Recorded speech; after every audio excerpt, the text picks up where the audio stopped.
In today's video, I'm going to teach you how to save a board in Miro with this full 2025 guide. If you're new to Miro or just looking to refresh your memory, this video will walk you through each step in the process. To get started, let's head over to Miro's website by typing miro.com into your browser's address bar. This will take you to the home page where you'll find the login button.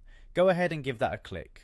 Once you've clicked on login, you'll be prompted to sign in using either your email or through your Google account. If you're using email, simply enter your details and click on continue with email. For those using a Google account, follow the prompts to log in quickly and securely. This should bring you to your dashboard where all your boards will be displayed. Now locate the board you want to save. It should be visible on your dashboard. If you have multiple boards, you might need to scroll or use the search feature to find it. Once you've found the board you're looking for, click on it to open it up. In the top right corner of the board, you'll notice 3 dots next to your board's name.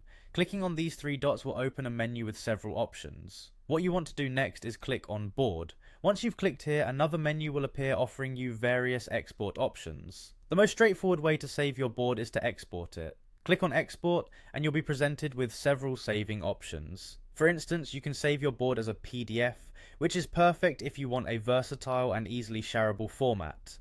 Simply click on Save as PDF, follow the prompts and choose your desired location on your computer for the file. If you're looking for images, Miro also makes it easy to save your board as a series of images. This is ideal for capturing smaller sections of your board or if you prefer visual copies. Look for the option to save as an image and follow the instructions. For those wanting a reusable format, consider saving your board as a template. This allows you to preserve the structure and layout of your board so that you can reuse it for future projects without starting from scratch. Simply choose Save as Template from the menu. If you're working with data, exporting to a spreadsheet might be the way to go.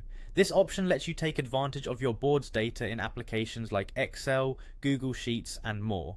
Finally, for a complete backup, you can download the entire board as a backup file. This method ensures you have a complete copy of your board, which can be invaluable for recovery or archival purposes. And that's it! You should now feel confident about saving your Miro board in whichever format suits your needs. Thanks for watching, and happy Miroing.